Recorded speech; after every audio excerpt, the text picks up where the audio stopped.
G'day guys, how are we going? Well, this track here, Billy Goat Bluff Track, it'd have to be one of the most talked about tracks in the whole of Victorian High Country. So come along for the ride, because we're going to take a good close look at it.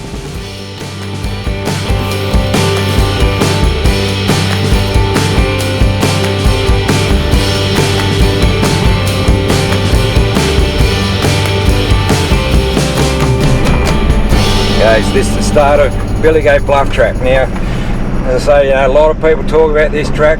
Everyone's pretty keen to come and drive it. It's certainly one of probably the main tracks around this Dargo area. But as the map says, I think it says that this track climbs 1,200 metres in elevation in just 7 kilometres. So, it is a very, very steep track, this, and one that should never ever be taken for granted, I don't reckon.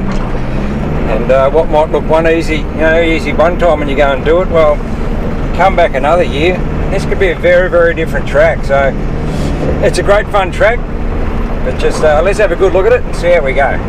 Now I've got my tyre pressures down to 18 psi in the front, pretty much my standard high country pressures. 18 psi in the front, 20 psi in the back. I've got the rear locker in, and yeah, going no worries. Great conditions today, beautiful sunny day, track's nice and dry. At the moment I'm in 3rd gear low range, but sort of reduction gears certainly help with that. But, just walking up this first section here, 2nd gear low range, bit of a cross up section here. It's just a great track. It's very steep too, so you really do need to get some good advice when you're going to come and drive this track, because it does change from year in, year out, or week in, week out sometimes, depending on what the weather does, to how many vehicles get over it. So when you do come and drive it, especially if you're driving it for the first time, get some good advice on it, and make sure you've got the driver experience as well to go with it. You're going to need a fairly well set up vehicle, at least some good aftermarket tyres on it, 2-inch suspension lift as an absolute minimum to handle these conditions. Then bucket that up with your driver experience as well. It should be all good.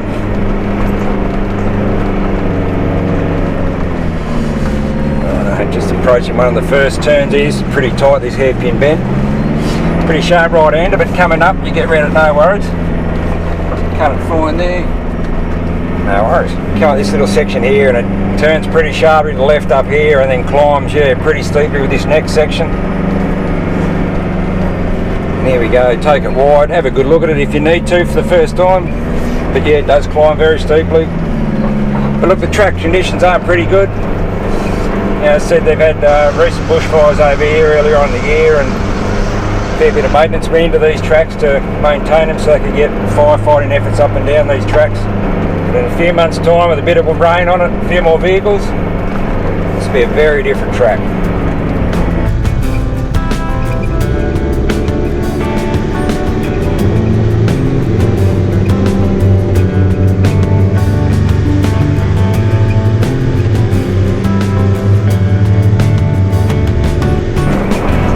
Section we're doing here now, this is the final climb up to the helipad up here. If you're doing this track for the first time, it's a bit daunting when you first come up the top here. You don't know where the edge of the track is, or if it's an edge or whatever it is, but there's plenty of room up here, so when you do get up, just come straight up to the top, and there's still a stack of room where you can park. There's no cliff you're going to fall off, so just get up the top here and park up the top. There we go, look at that. Have a look at that. Fantastic. We'll just get out here and have a bit of a look. Oh yeah.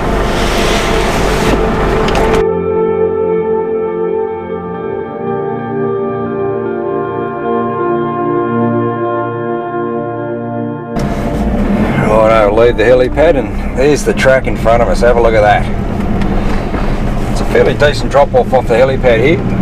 So just 1st gear low range, just walking it down here nice and easily. Again, just staying off the brakes, just walking its way down here, no worries. But they don't call this track Billy Goat Bluff Track for nothing when you look at that up there. There you go, 1st gear's beautiful walking down there, no worries at all. This is one of these tracks where you certainly want to stow off your brakes as much as you possibly can. And and just walk it down, let the engine brake and do all the work.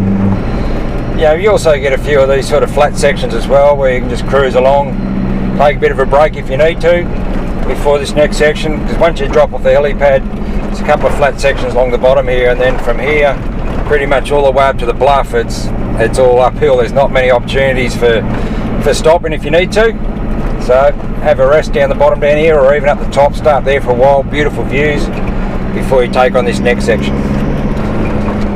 Righto, look at this rock section here, it's pretty loose. So only got the rear locker in, just walking up here, no worries, don't need the front locker in at this stage, got plenty of traction, no worries at all. This is a good section, steep, rocky, again just walking it up, just want to take your time, hit those right lines where you're going to try and keep tyres on the ground as much as possible, walk your way through. No worries.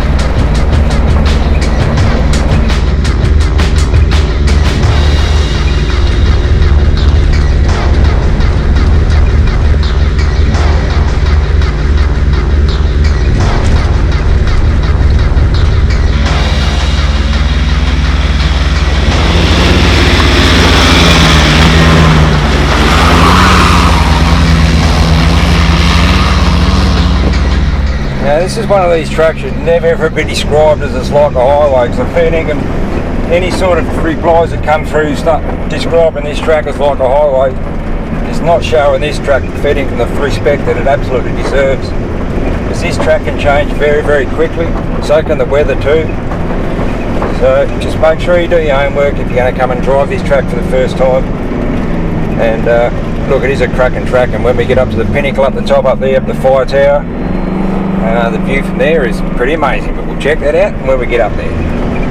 But this is a great track.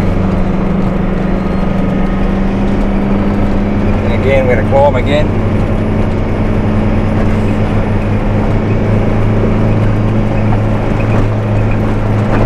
There's a lot of solid rock ledges too in this, so it does give you that plenty of traction as long as you've got your tyre pressures down nice and low. As I said, I'm running mine at 18 in the front, 20 psi in the back. They're my standard pressures for when I'm running in the high country, and it just works absolutely perfectly in these sort of conditions. You don't want to ever be in a rush either. Take your time, especially on tracks like this. Get in a rush and start hitting things too hard, bouncing tyres off the ground, and that's when you've got a fair chance to start breaking things.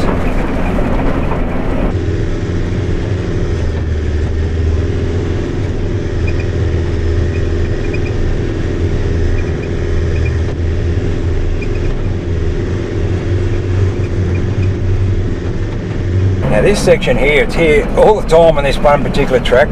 It always gets those wombat holes going on it. So if you haven't got lockers in or inner pen suspension, you've really got to pick your line to get through here unscathed. But if I didn't have my rear locker in, I wouldn't get through there like that.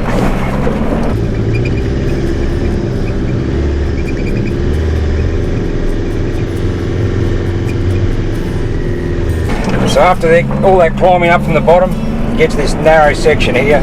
But wait till you see the view out that way, it's pretty amazing. The bluff, have a go at that. That is just an amazing lookout. We'll pull up here and I'm going to get out and have a bit of a look, because this is pretty special. Have a look at that. That is something else. Magnificent. So we'll pull up here and have a good look at it. Little spot where I can park up here. A bit tight if you've got a few vehicles, but if you got one or two, it's a nice little spot here, as long as there's no one else in it. Park up here and you get off the track and don't block the track off. Look at that. This is where I'm going to park up just for a little while. Have a look at this.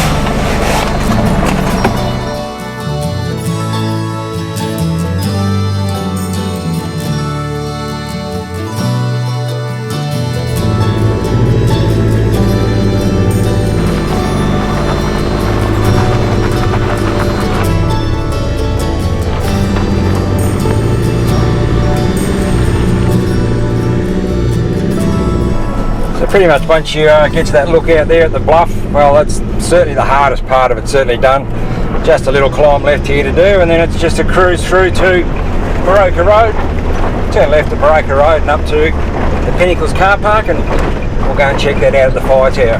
Because that view there today is going to be pretty amazing. Well, there you go. If you've made it this far up top of Billy Goat Bluff Track and you finally meet up with the junction here at Barocca Road, congratulations, you've just done Billy Goat Bluff Track if it's your first time. But look, this is a fairly easy run through here, so it's only a couple of k's now up to Pinnacle Lookout. You go pretty much back to two-wheel drive along here. It's pretty much just a main road, a bit rough in sections, but two-wheel drive's no worries. But look, if you are doing this track for the first time, you're coming up here and driving Billy Goat Bluff Track, don't ever take this for granted, and anyone who wants to tell you it's like a highway, fair income is not showing that track the fair income respect that it deserves. So do your homework if you're coming up here, but do check it out. Well worth the drive up. And then the end result is the Pinnacles Fire Tower up here for these amazing views. Go and check that out.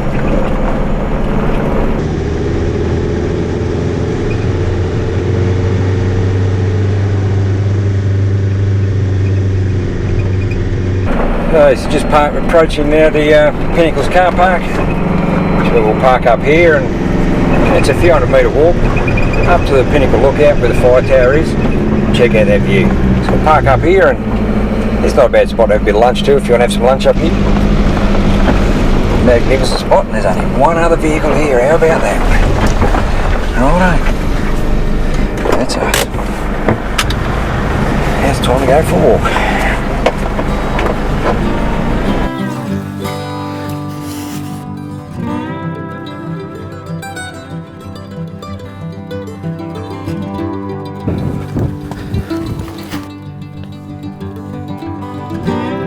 Pretty windy up the top here. Might have to even hold my hat.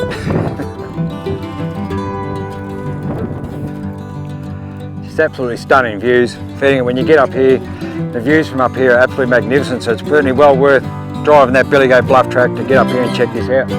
But we just got one last thing to do. Get out there on that fire tower, and I'll show you the view from there because it's pretty spectacular.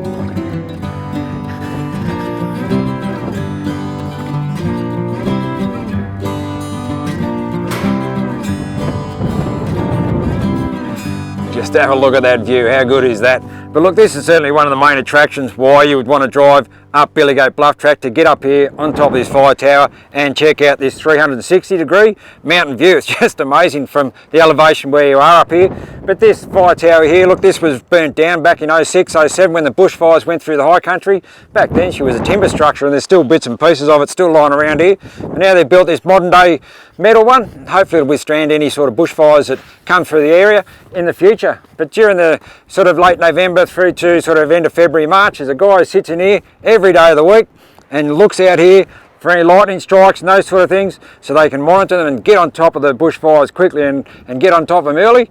But look, I could think of worse places to go to work than come up here and look at that view every day of the week. But look, in the meantime, thanks very much for coming for the ride with me up Billy Goat Bluff Track. I do hope that some of the footage you've seen has certainly helped you out to maybe whether you think you should have a crack at it or not. But if you want any more information, please don't hesitate to contact me, and let's have a bit of a chat about it even further. But in the meantime, I'm just going to hang around, enjoy this view just a little bit longer. So I look forward to seeing you guys on another one of Tim Bates' 4-Wheel Drive Adventures.